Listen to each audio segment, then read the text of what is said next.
விருந்து ரெடி, அடிப்படை தகுதி இருக்கா? பேசிக் குவாலிஃபிகேஷன். விருந்துக்கு கூப்பிட்டுட்டு பேசிக் குவாலிஃபிகேஷனா?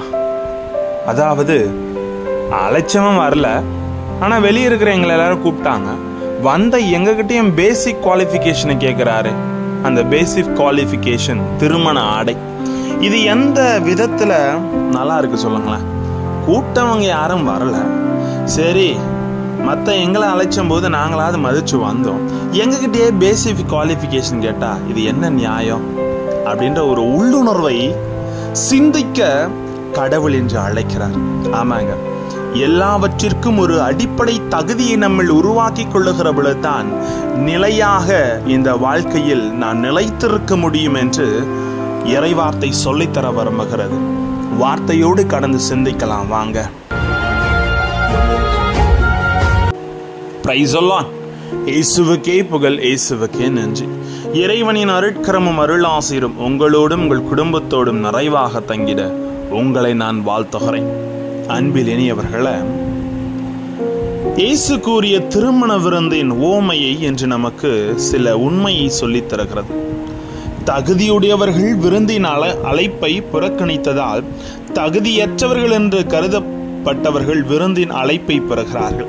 ஆனால் அவர்களிடையேயும் முழுமையான தகுதி இல்லை என்றாலும் குறைந்தபட்ச தகுதியாவது இருக்க வேண்டும் என்பதை விருந்து கொடுக்க அந்த அரசர் எதிர்பார்க்கின்றார். இது நியாயமான எதிர்பார்ப்பு தானே? அட்லீஸ்ட் ஒரு பேசிக் குவாலிஃபிகேஷன் இருந்தால் தானே எல்லா முறையிலும் நாம் செயலாற்ற முடியும். அந்த குறைந்தபட்ச தகுதி இல்லாமல் விருந்தை சுவைத்து விடலாம் என்ற எண்ணம் விண்ணரசுக்கு பொருந்தாத எண்ணம் என்பதை இயேசு கிறிஸ்து திருமண விருந்தின் ஓமை மூலம் கடைசியில் நமக்கு உணர்த்துகிறார். வாழ்வின் பல எதிர்பார்ப்புகளை கொண்டவர்கள் நாம். அதன் காரணமாக வாய்ப்புகளை தேடுபவர்கள் நாம். ஒரு சில வாய்ப்புகளால் அந்த எதிர்பார்ப்புகள் நிறைவேறும் நிலை வரும்போது அதற்கு தேவையான முழு தகுதியும் நமக்கு இல்லை என்றாலும் குறைந்தபட்ச தகுதியாவது இருக்க வேண்டும் என்ற நிலையை நாம் பூர்த்தி செய்ய முடியாத போது அந்த வாய்ப்பு நம் கையை விட்டு நழுவி போய்விடும். குறைந்தபட்ச அளவுக்காவது நம்மை தகுதியாக்கும் முயற்சியில் ஈடுபடாத போது வாய்ப்பை எதிர்பார்ப்பது நியாயமற்றது. யூதர்களின் திருமண விருந்தில் திருமண ஆடையோடு பங்கேற்பது மிகவும் அவசியம். இது கட்டாயமும் கூட.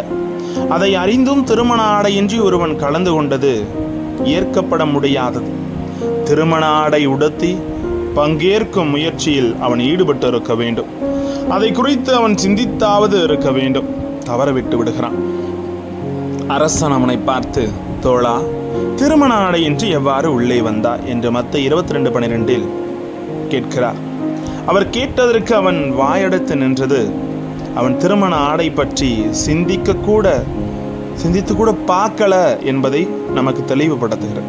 அந்த அளவுக்கு விருந்து கொடுப்பவர்களை தன்னிடம் சிறிதளவுக்காவது எதிர்பார்ப்புகளை என்ற உள்ளுணர்வு கூட இல்லாமல் அவன் விருந்தில் பங்கு கொடுக்க முற்பட்டது அவனது தான் தோன்றித்தனமான மனநிலையை வெளிப்படுத்துகிறது. அதாவது ஒரு பேசிக் குவாலிஃபிகேஷன் இருந்தால் தான் ஒரு முயற்சி எடுக்க முடியும். நான் எந்த முயற்சியும் செய்ய மாட்டேன், but I need all the facilities in my life அப்படின்னா அவனை மாதிரி ஒரு முட்டாள் இந்த உலகத்தில் யாருமே கிடையாது. At least we need a basic qualification whatever we do. நம்ம என்ன செய்யறோமோ அதுக்காக ஒரு அடிப்படை தகுதி நம்ம நிச்சயமாக இருக்கணுங்க. அப்பதான் 4 பேர் முன்னாடி நம்ம மதிக்கப்படும். ஆனால் இன்னைக்கு நம்ம சில நேரத்தில் நினச்சிக்கலாம், இது என்ன இருந்தால் தான் நம்ம செய்ய முடியுமா, இப்படி தான் வாழ முடியுமான்னு சில பேர் கேட்கலாம். ஆனால் பேசிக் குவாலிஃபிகேஷன் இல்லாமல் எதையும் இந்த வாழ்க்கையில் நம்ம வெஞ்சு விட முடியாது. அதனால தான் அந்த மனிதனை பார்த்து அரசன் கேட்ட கேள்விக்கு இவன் பதிலடியாக ஏன் என்னை அழைத்து இப்படி அவமானப்படுத்துகிறீர் என்று கேட்க கூட முடியாதவாறு அவனது தவறை அவன் அக்கணத்தில் உணர்ந்திருந்தனால் அவன் வாயெடுத்து பேச முடியாமல் மௌனமாக நின்றான். அவனைப் போல நம்மை நாமே தகுதியாக்கி கொள்ள முயற்சிக்காமல் வேறு சில வாய்ப்புகளை நாம் எதிர்பார்க்கும் மனநிலை கொண்டவர்களாக நாமும் இருக்கலாம். எனக்கு கிடைக்கல அப்படின்னு நாம் இருந்தா, நான் பேசிக்கா ஆண்டவர்கிட்ட ஜெபிக்கும் தன்மை இல்லைனா நான் கேட்கறது கிடைக்காது. The basic qualification to need in my life, நான் உட்காந்து ஆண்டவர்கிட்ட பேசணும்.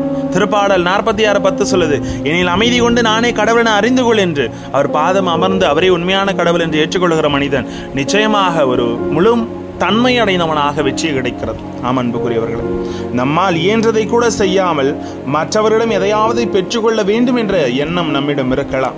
அப்படிப்பட்ட எண்ணத்தையும் மனநிலையும் தவிர்த்தவர்களாய் வாழ்க்கை நமக்கு கொடுக்க போகும் கொடைகளுக்காக நம்மை ஓரளவுக்காக தகுதியாக உருவாக்கி கொள்ள வேண்டும்.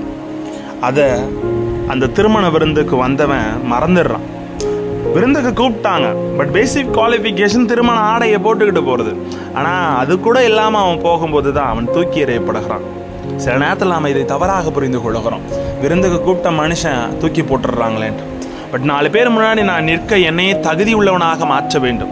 நான் ஆண்டவரின் பிள்ளை என்ற உணர்வை பிறக்க பறைசாற்ற என்னையே தகுதியாக மாற்ற வேண்டும் என்பதை இறைவன் உணர்த்துகிறார். விருந்து ரெடி, சாப்பிட நீங்க ரெடியா? யோசிப்போம். இறையர் நம்மோடு. ஜெபிப்போமா? அன்பு இறைவா, எங்களை தகுதியுள்ளவர்களாக மாற்றிக்கொள்ள அடிப்படை தகுதிகளை உருவாக்க உமது வார்த்தையும் உமது அருள் ஆசிரியையும் பெற்று வாழ எங்களோடு தங்கும் ஆண்டவரே. Praise the Lord.